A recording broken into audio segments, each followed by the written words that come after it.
first step is understand the landscape you're in. So if you're in Scotland, for instance, then there are a number of organisations that are really good. So Scottish Ed would be an example.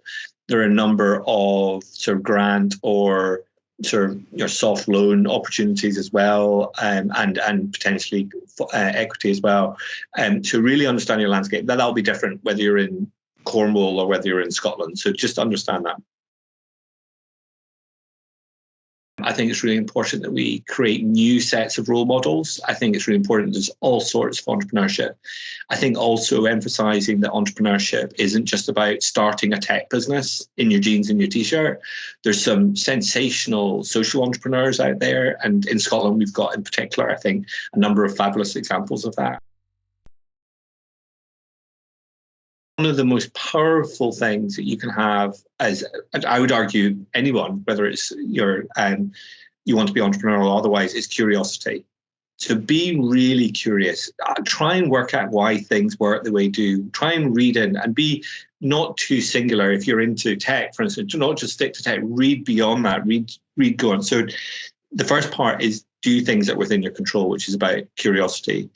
The second thing is to then, and this maybe is part of the curiosity, is curiosity about what's around you. Find out what's going on around you. And you may find there are things that are really close at hand. For instance, if you're a student or you're at a school or you're in a particular city, in our case, Glasgow, Edinburgh, Dundee, Aberdeen, Inverness, all have amazing things going on. So find out what's around you and then really connect into that. So having an internal culture to start with that is positive towards entrepreneurship and entrepreneurial thinking is really important. And one way of doing that is to engage internally with your team and maybe one step beyond into your supply chain, into your customer base. And that really, I would say, is critically important.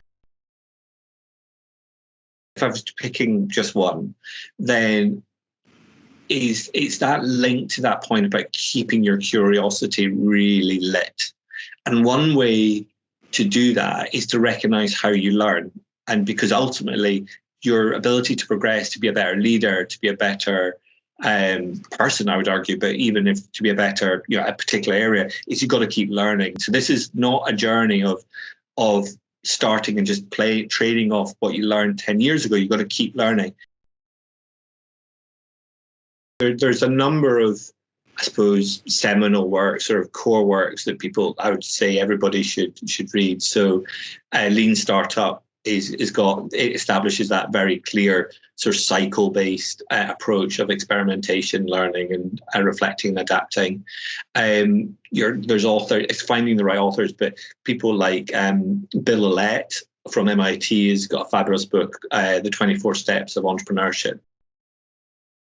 The key thing for me is a belief that entrepreneurship is sometimes seen as being just about somebody starting a business and that's all what it's about.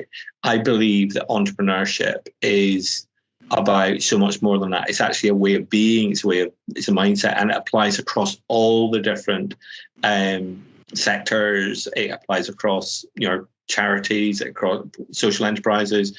It's there for governments to embrace, it's for corporates to embrace, it's for startups. So with the Go Further Index, and the reason why I'm delighted to be an ambassador, it's an opportunity to sing out people who are really getting after it and doing really great things. And many of them, people may look at it and say that's obvious, but there'll be people in there go, I never thought about it like that. Or it might inspire somebody to give it a go that wasn't prepared to do it otherwise. So that's why I'm delighted to be part of it, because we only need to inspire one other person to go for it, then it's worth it.